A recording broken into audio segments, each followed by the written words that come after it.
So today we're at the Railroad Museum of Pennsylvania, which is right across the street from the Strasburg Railroad in Strasburg, Pennsylvania.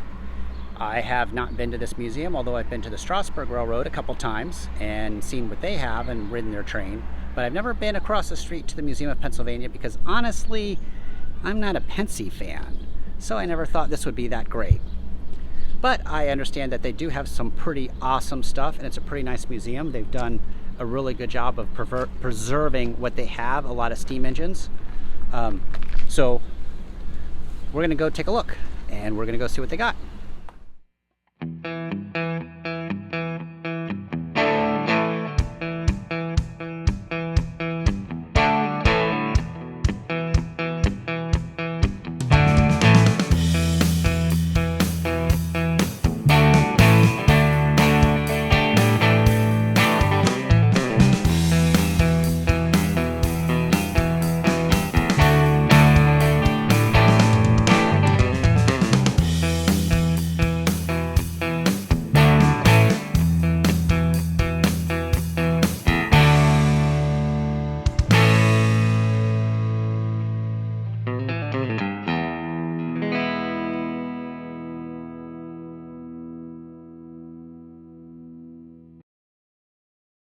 Hi, I'm Eric.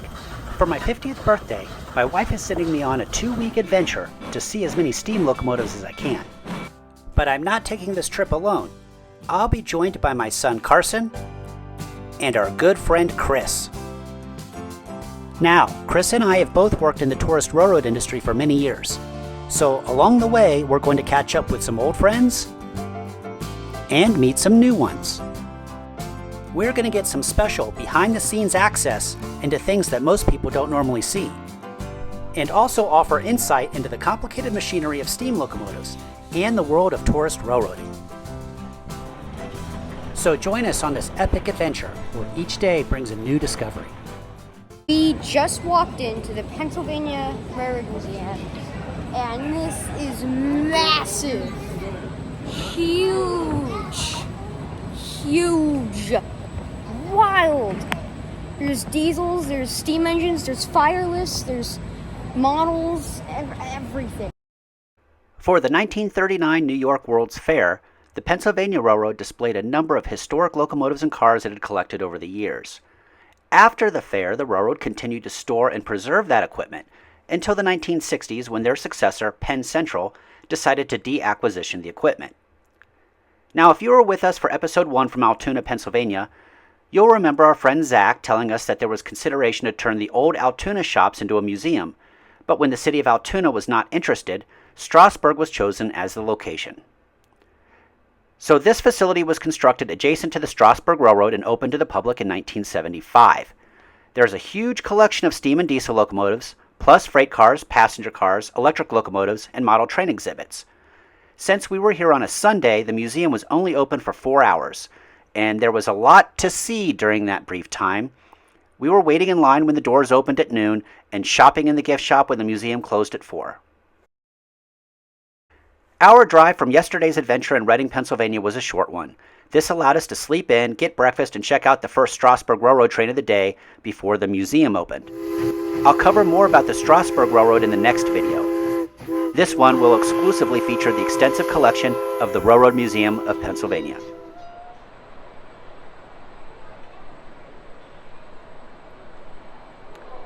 Wow, this is bigger than I was expecting.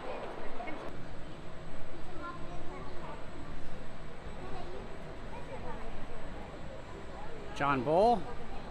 This is a replica.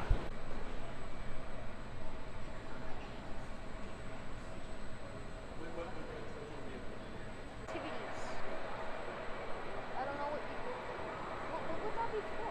Where's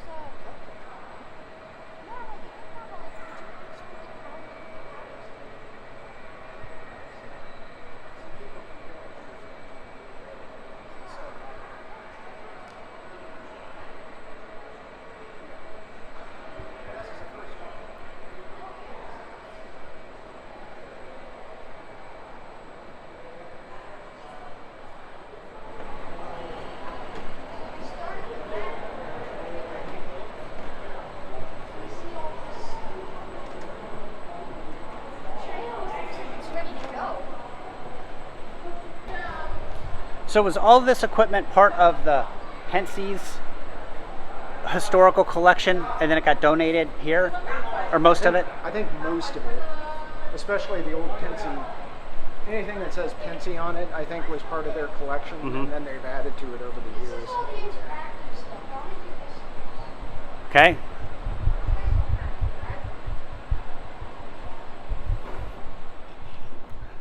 Kid zone, hands-on stuff. Cool. Now, this kid zone was really neat. A whole layout dedicated to switching puzzles, a Lego layout, some interactive displays to learn about different freight cars, and this really cool HO layout.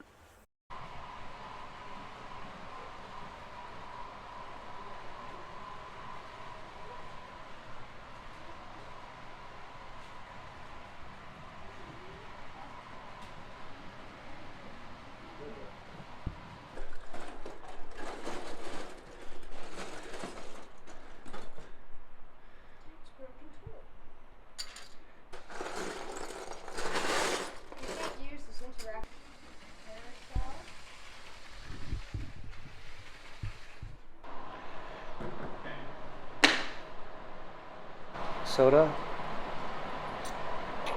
fruit, coffee.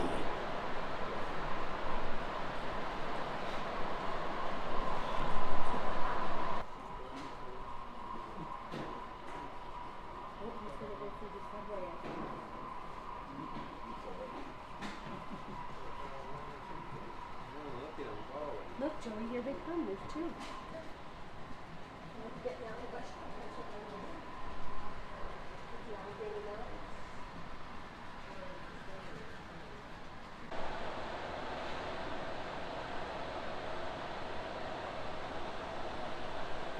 Passengers would share a common drinking cup. That was long before COVID. Let's take a look inside.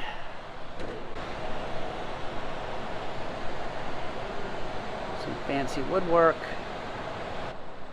This 442 Atlantic type is noteworthy for reaching speeds of 115 miles per hour on a run from Washington, D.C. to New York in 1927.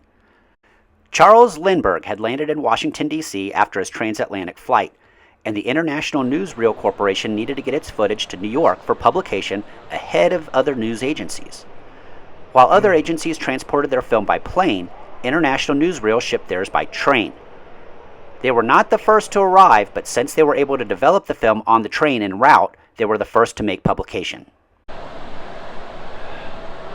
Oil lubricating cup for the crosshead. Some big wheels. I'm 6 feet and that's taller than I am. Here. This display is a dispatcher's desk.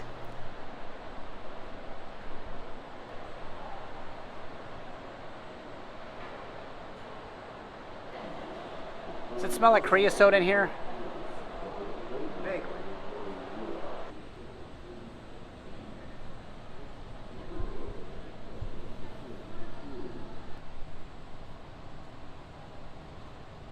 Oh, there's an explanation of how a journal box works.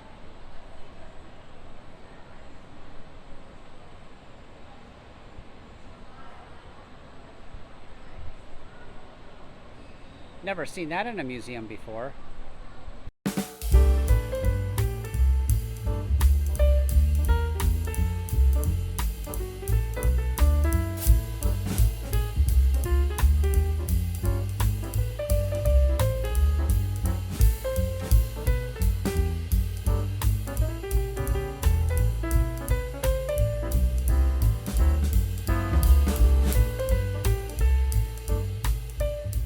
$1888, only 22,000 pounds tractive effort.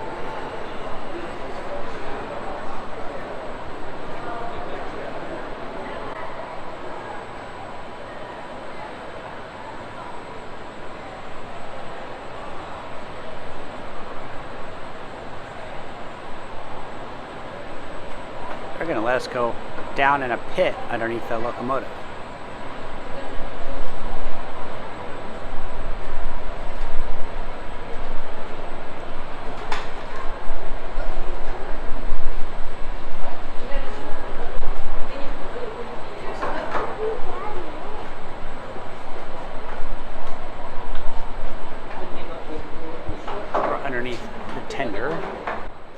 This is the drawbar that connects the locomotive and tender. This locomotive has a 280 wheel arrangement. The 0 means that it lacks a trailing truck. Right here is your ash pan, which is situated underneath the firebox and sits right above the rear driving axle. It is a concern that radiant heat from the firebox can affect the heat of the bearings on the rear axle. So one of the advantages of creating a trailing truck on a locomotive is that it separated the driving boxes from the firebox. Plus, it allowed for a larger firebox and better steaming capacity. Here is your Stephenson valve gear. There are cams on the axle that control the movement of the linkages, which controls the timing for the admission and exhaust of steam to the pistons. One of the drawbacks of Stephenson valve gear is that it's located inside the frame and is difficult to access for lubrication and maintenance, as compared to Walschaerts or Baker, which are commonly located outside the frame. Up front we see the lead truck and the bottom of the cylinder saddle. The cylinder saddle is a large casting.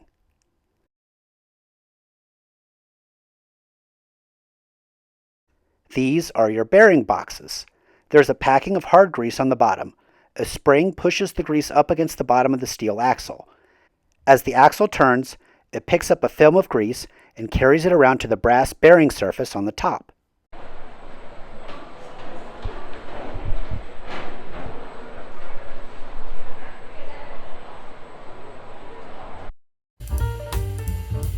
There are lots of other exhibits in the museum as well.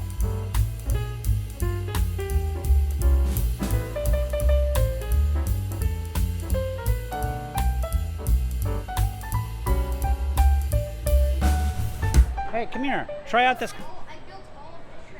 Try out this coupler. It's a Lincoln pin. Show how it works. Hold on. Okay. I don't know. It says try your hand at coupling. Can you take the pin out? Or the link out? No, the link stays in, so all you're doing is you're just... But you would have to stand in between cars while they're coming together in order to put the link in.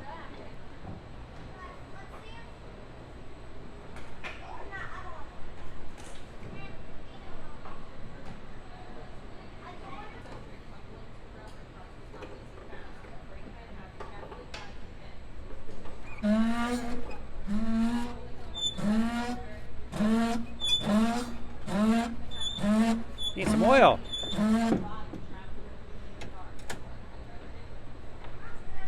Throw it forward.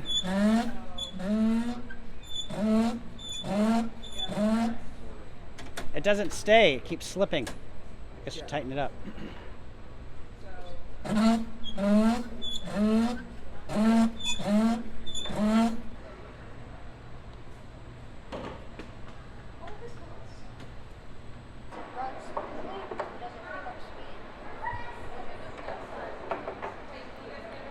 Okay, that's inside flanges. Runs smoothly and if it's too stopped. How does this That one's outside flanges.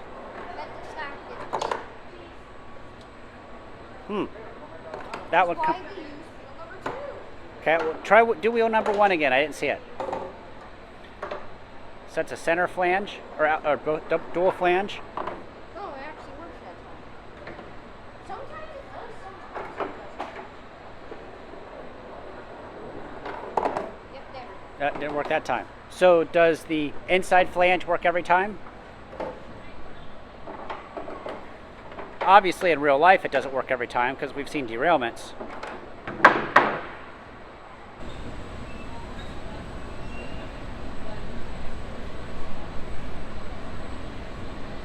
Concrete ties.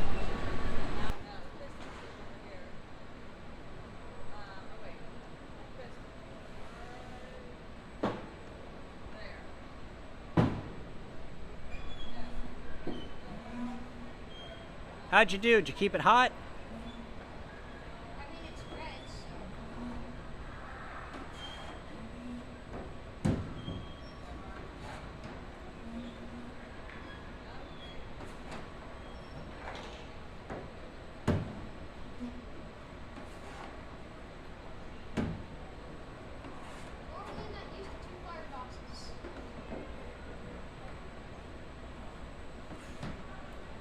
You're doing good on one of them. The other one is not getting very hot.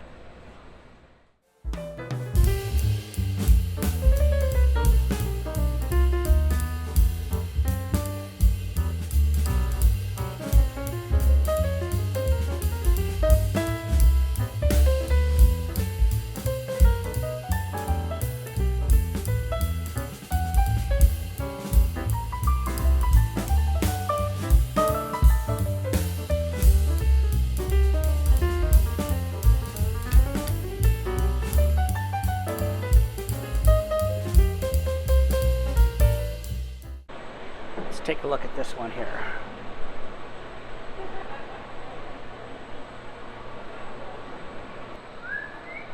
So that's your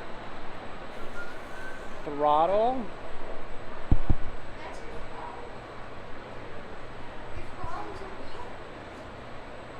No, that lever right there, right? Or is that the water pump? That's the feed pump. Oh, it's manual. That's all. The throttle is up there at the top, Yep. I'm guessing. No, oh yeah, it's just a valve. Yeah, Yep, that's the throttle up there at the top. So that's your safety over there on the left. Oh, wait, Dad, this is an Alpine. A what? It doesn't turn the wheels, it turns the gear. Turns the gear, yes. So it's like an Alpine. Or not an Alpine. A cog. Cog. Yeah, it turns the gear. Yeah, right. It is Cog. It is a Cog engine. Fireless locomotives were steam locomotives without a firebox. They were used in large industrial plants that had a stationary boiler for the industrial process. The locomotive had a large pressure vessel which was filled with very hot water and steam from the stationary boiler, and they could run off this steam for a while before needing to return to be refilled. It's a Heisler, built by Heisler.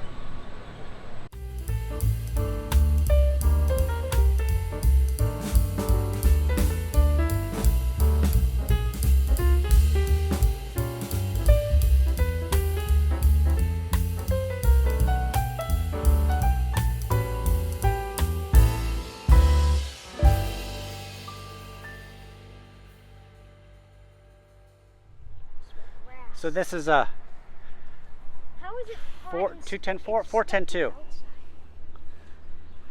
Stuffy outside.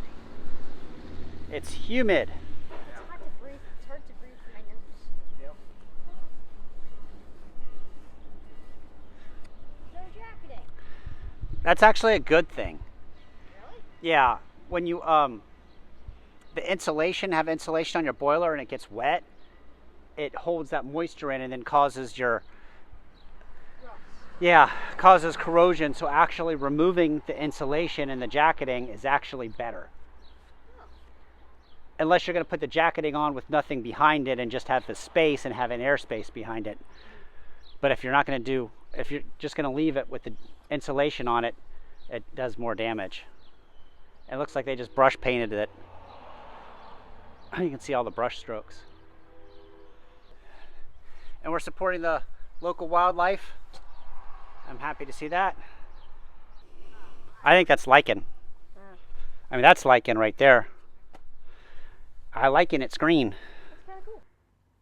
We saw these things here on the side of the piston valve when we looked at the K4 back in Altoona. Now, being here at the museum, it seems that this was a common thing among Pennsy steam power. This seems to be some type of snifter valve. Snifter valves are used when a locomotive's throttle is closed, such as when it's sitting idle or possibly drifting down grade. When the throttle is closed and the engine is moving, the cylinders will attempt to suck air through the exhaust passage from the smoke box, air which is mixed with coal soot. These devices would instead allow clean outside air into the cylinders as opposed to dirty smoke box air. Many railroads had variants of these devices, but this particular design seems to be common to the Pennsy. Yeah, so this is the K4. So this is pretty much the same as the one we saw in Altoona the other day, right? That was taken apart. This is what it looks like when it's complete. Oh man, I can't wait to see the one running there. What? It's huge. Huge up engine. Yeah, there's a lot of people that are very much interested in the K4. This Penske had a bunch of these. That was their main passenger power. This is the Hudson of the Pennsylvania Railroad. Yeah, New York Central had Hudsons. Penske had K4s. I thought the Penske got the T1. They did, but they came later and they weren't as many. They had a bunch of these and they used them all over the place. Yeah, so here's that trailing truck, that goofy trailing truck design. Feed water. No, that's the air compressor. Wait, so Dad, the spring doesn't connect to anything. We thought it did. It doesn't. Right. What is it for? It has to connect to something. There must be something on the inside. There's probably a shaft on the inside. But then why are the springs on the outside? Well, you got a coil spring on the outside, which probably connects to this on the bottom, that plate on the bottom, and then there's probably a shaft on the inside that then somehow goes up and connects. I see this lever right in there,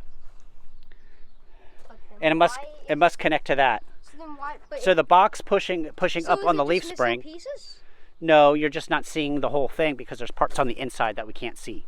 So then why is this out here? Okay, because, well, you've got two sets of springs. You've got a leaf spring up there on top of the box that then connects to the outside. Okay, so the box, the weight of the engine on the box pushes in the center of the leaf spring, which then connects to the outside, and there must be some sort of a linkage or something in the center of the frame right there that then comes down and connects to that coil spring. But it doesn't connect. It does. It does. It probably connects on the inside. If you were to look between the coils. Is it inside of the coils? Yes, if you look inside the coils, I'm guessing that there's probably, there's a shaft inside the coils. Okay. I didn't know you meant inside the coils. Yeah, inside. I thought you meant behind. I didn't think you could put stuff inside. Stoker motor. That was interesting, actually seeing the Stoker being used on the 2102. Nope, not right there anyway. They typically, for the Stoker motor? Yeah. Yeah, it's right there. Yeah, because the Stoker motor's on the cab. Yeah. Not all of them have it in the tender, but good call. When they are in the tender, that's where they're at. Water scoop.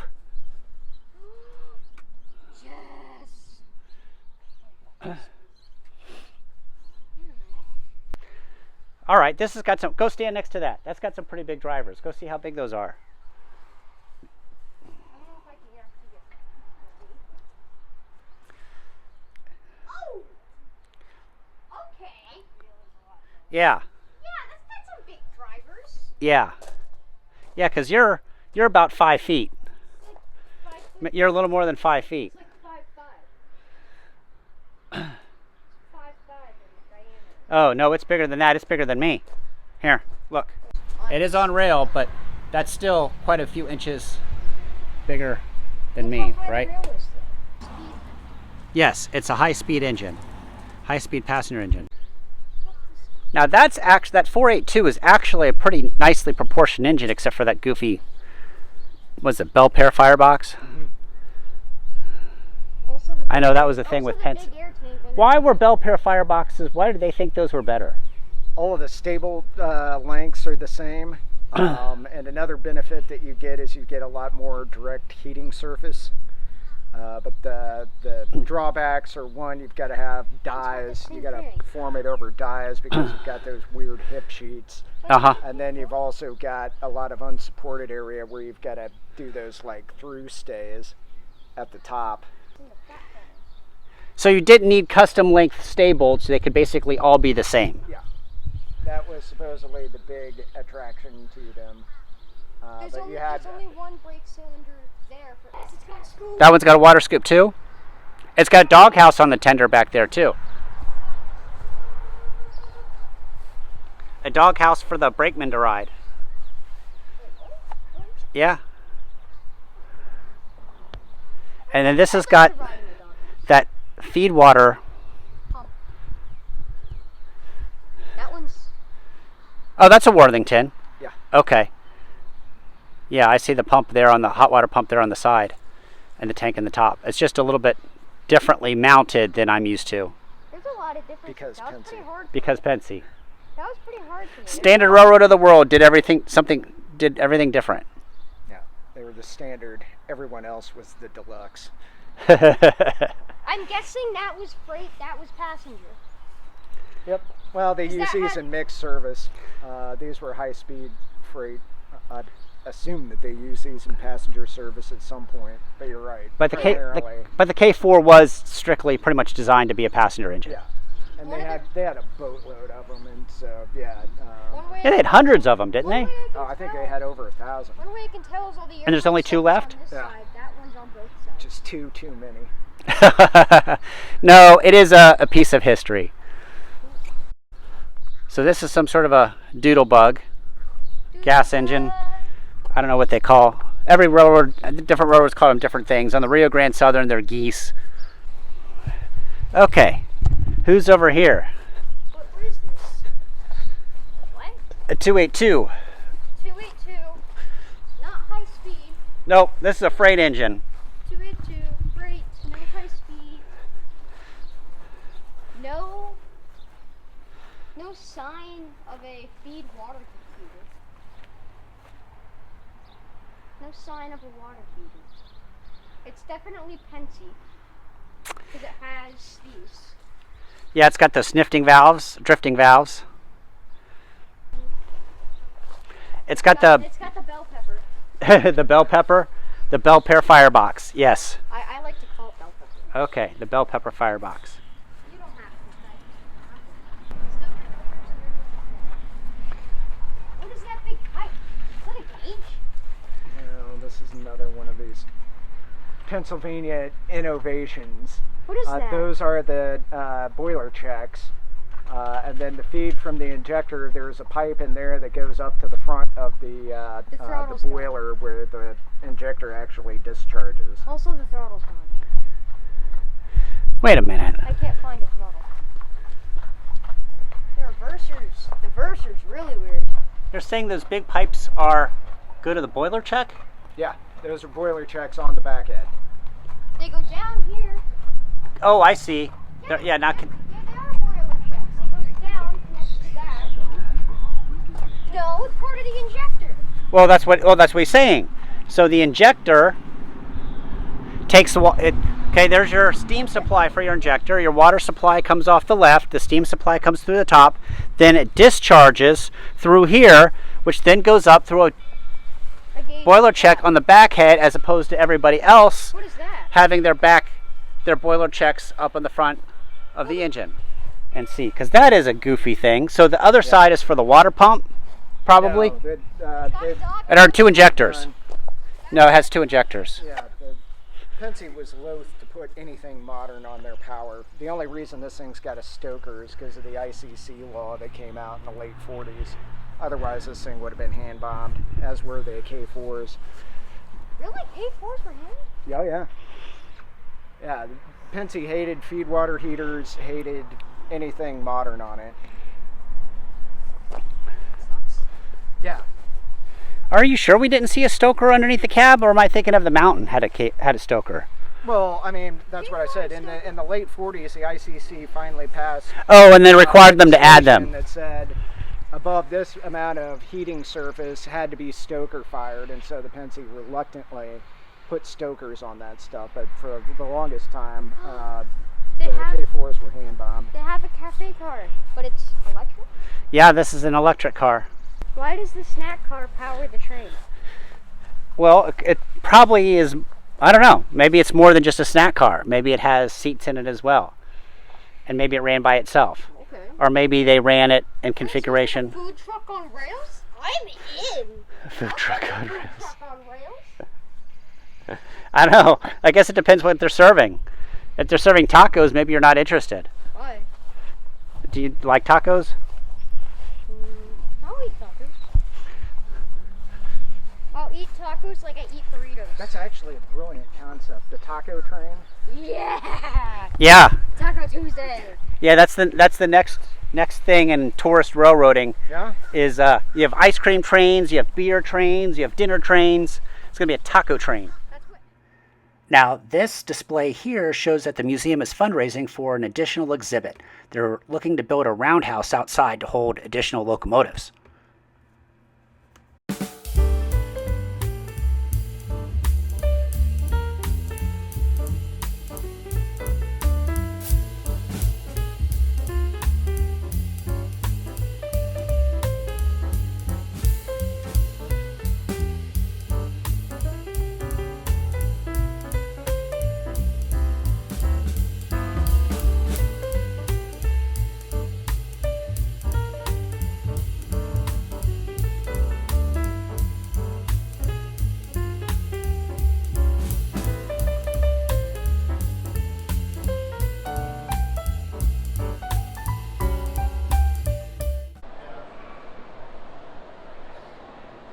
Well, they've got this locomotive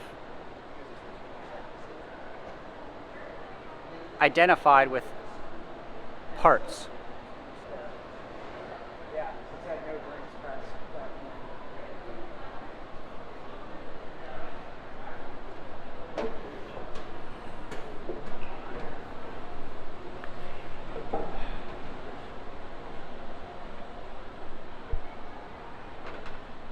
Hey, you can look at the firebox. Coal grates. Oh, look how clean it is. And there's no brick arch, so you can actually see all the way through.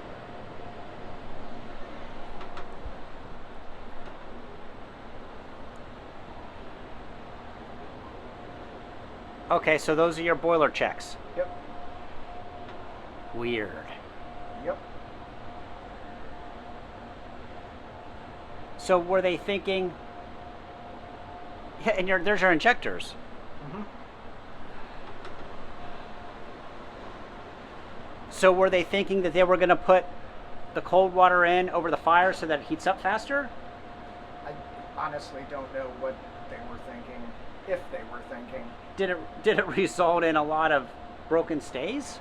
No, because there were tubes that channeled the water all the way to the front. where it Oh, was gotcha. cooler. So I guess it was supposed to heat the water some, but I mean, you're still cooling that space, even if you're not making direct contact. Okay. Like, I really don't understand the logic behind this.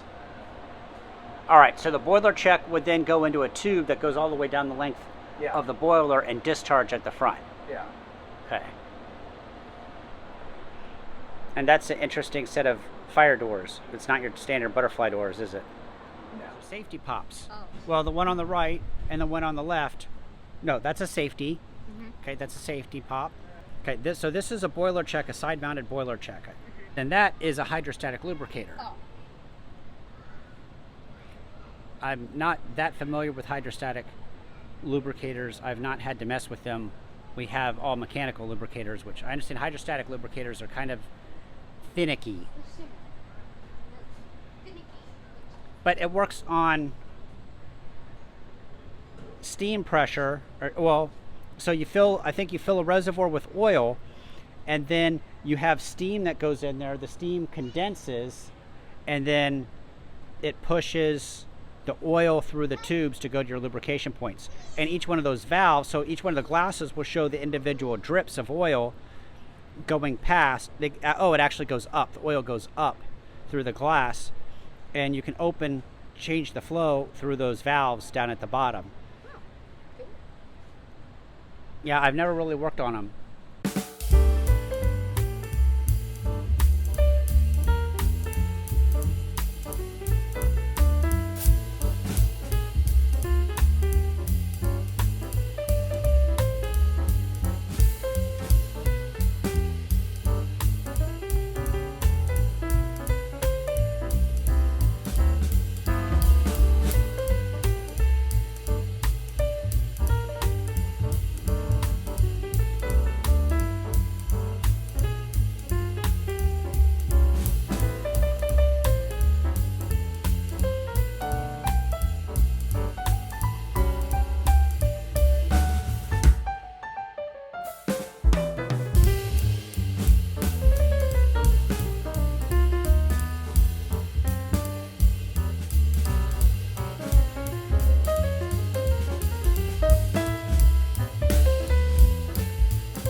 All right, so why is this here? Why not? It's a Baldwin product. Okay. But other than that, yeah, I don't know. Virginia and Virginia and Truckee. Virginia and Truckee. Tahoe. Chevy Tahoe. Yeah, what is this? We've seen other V&T engines in Sacramento. So this is pretty similar to the Glenbrook Yep. or the Eureka. Very similar to the Eureka. Just standard gauge instead of narrow gauge. Okay, what does that do? Proceed. Proceed, good. Go for it.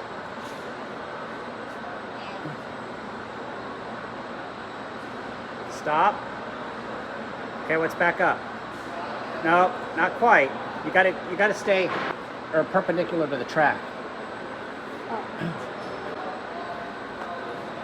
So yeah, that would be back up. Otherwise, they can't see it. Yeah. Oh, I know.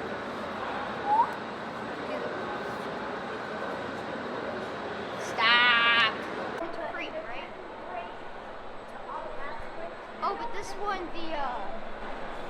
it's actually out here for the other ones. Yep. So the body configuration is different, but the engine is the same. Well, this is an older style. This is a 567. We have 645s, but it's basically the same. It's just a little bit smaller. But there's your cranks, okay, your rods. Okay, so your pistons are right there, Yep. right? Okay, and they push down on your rods. Your rods turn the cranks down there. Your air intake for your combustion, that's your air box. Okay, it goes in through those ports right there. And then up at the top, you can't see, but that's the valves. Yeah. The valves are in there. Here's your main generator. You can look in the cab. And I your- wonder if normally you'd be able to go up And your here. blowers to supply that air for combustion. You'd normally be able to go up here.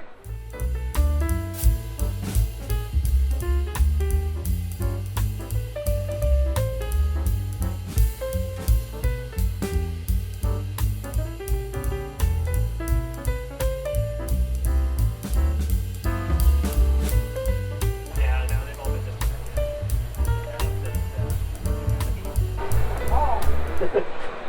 Alright, let's see. You look like the kind of person that knows what you're doing. Main brake, engine brake. Correct? This looks like throttle. Yep, you're right. Reverser. Yep. I'm not sure what that small lever's for. That's actually the dynamic brake for this one. That is There's not a separate lever for it in this one. You would actually take it, you would click it, and then you could use the throttle as a dynamic brake. I have never seen that before. Yeah, it's an old kind of outdated system. And then Horn. port, right? L. L, which I know that's not good for. Sand.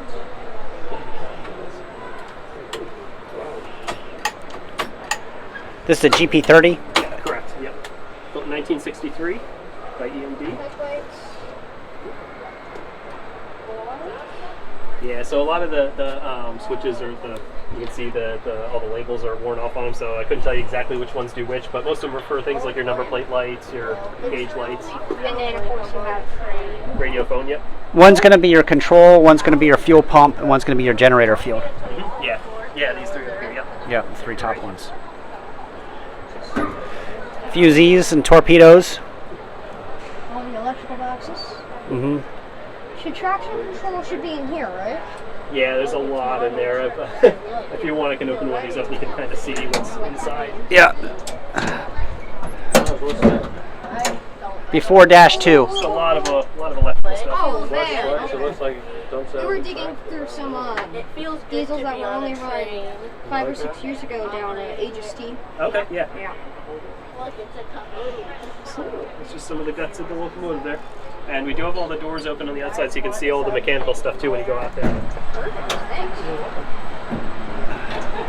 I got 50%. I got like 95% of fixed there. Yeah. Yeah, you've learned a lot. Okay, yeah, here you can see the top deck. So this is the same style engine as what was on we were looking at on the F40s. They're pretty close. Yeah, don't touch it. It's got oil. So your top deck. Yep. Like here's something. Yep.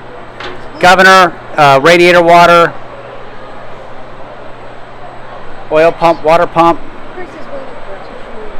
Take your time. He's just saying this before, so he's. That's your sand right there. That's a pretty big Yep. sand. That's your air compressor.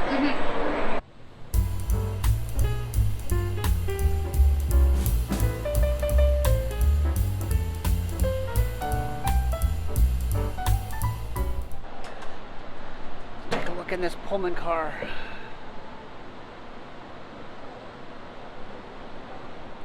All right, this is a Hawaiian sugarcane engine, it looks like. Boy, this is a cute little engine.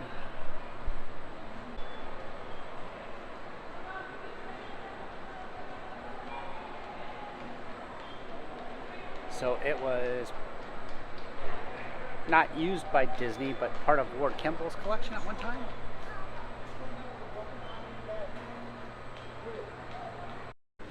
It's 4th of July weekend and the museum is hosting the Reading Historical Society. They have this large modular HO layout set up, which is quite impressive. Wow, look at this steel mill.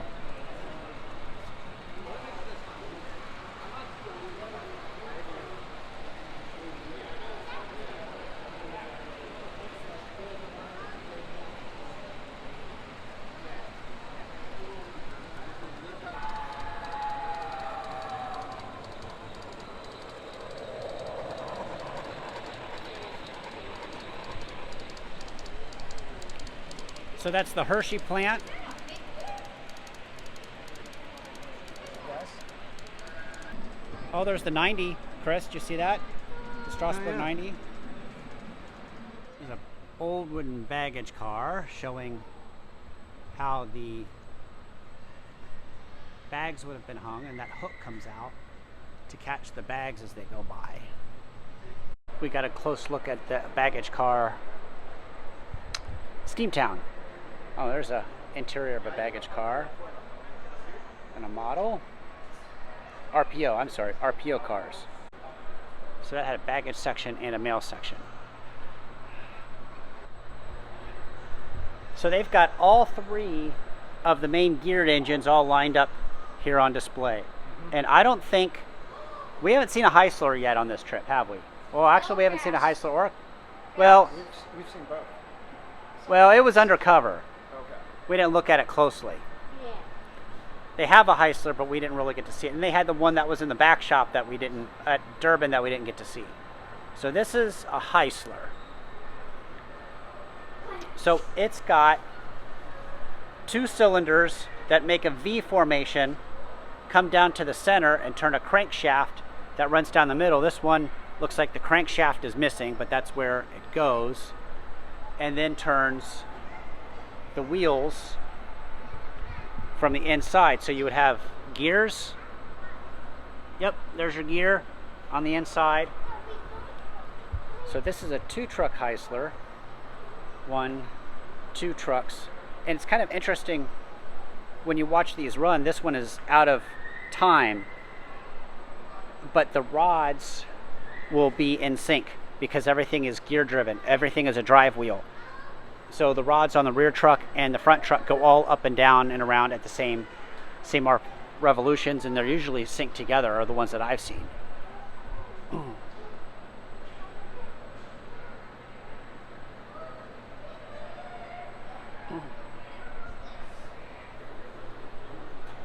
This one was built 1918.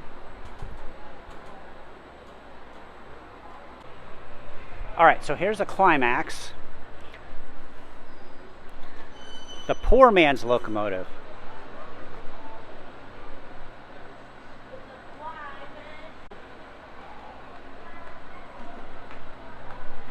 So on a Climax, your cylinders come down on an angle on the outside of the engine, then turn a shaft which runs down the middle with your gears on each truck. Then your Shay, which we saw plenty of those in Cass, you have your cylinders mounted vertical on the boiler. So this one's 3 cylinders. The Climax and Heisler have 2. The 3 cylinders, and they run down and turn the shaft, which runs down the engineer side to your gears. And this is a 3-truck Shay from 1906. That's a pretty early Shay. I'd say it's about the same size as ours. It's probably about the size of number 5 or number 4. This is 137,000 pounds. That's 70 tons, just under 70 tons. I'd say that. Yeah. 70 ton was a pretty common Shay size. But an early model 70 ton Shay with a wooden cab. It doesn't have the cast frame, it has a riveted frame. Has what? Lincoln pin. Lincoln pin couplers. Here we have an air brake instruction car, basically a classroom on rails to teach trainmen about how the different types of air brakes work. With cutaways of brake valves, cutout cock. Cutaway diagrams show the inner workings of various parts, and complete systems allowed the students to try out the air brake systems in real time without the need for a complete train. Look at all those test racks. You got your 24 right there, and that's either, an H6, 26. Hey, these seats look familiar. This is the Reading 800, a self-propelled passenger car that ran on electricity.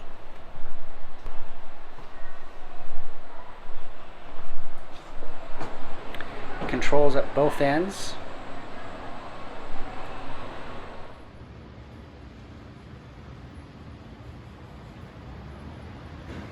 There's another HO train layout located on the second floor above the offices.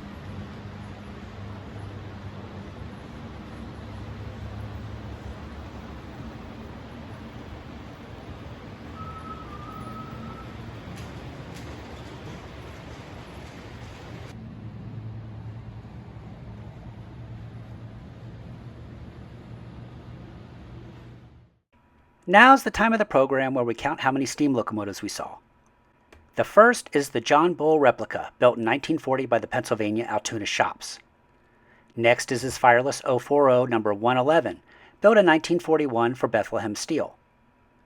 Next is Leetonia Railway Shay number 1, built in 1906. Next is Moore Keppel Climax number 4, built in 1913.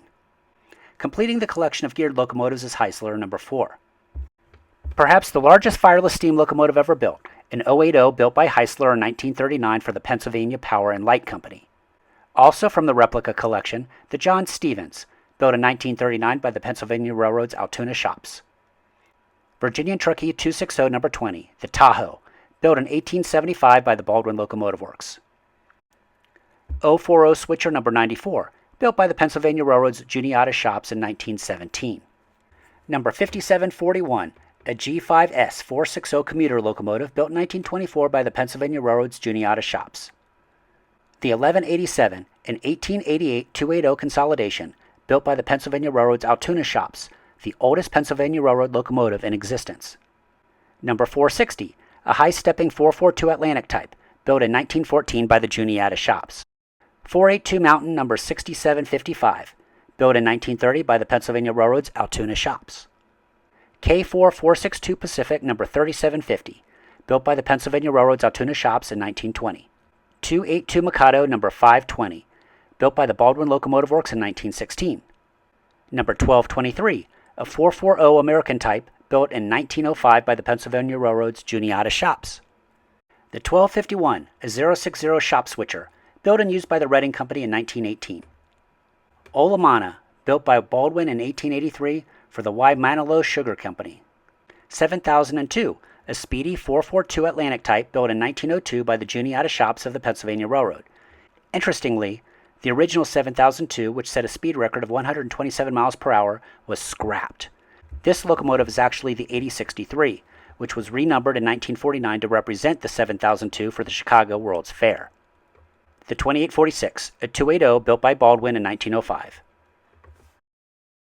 So now we're at the part of the program where we're going to count how many steam locomotives we've seen today. So today we saw a total of 20 steam locomotives, and that brings our trip total up to 90 steam locomotives seen so far. For our next adventure, we're headed across the street to check out the Strasburg Railroad, America's oldest short line. Stay tuned.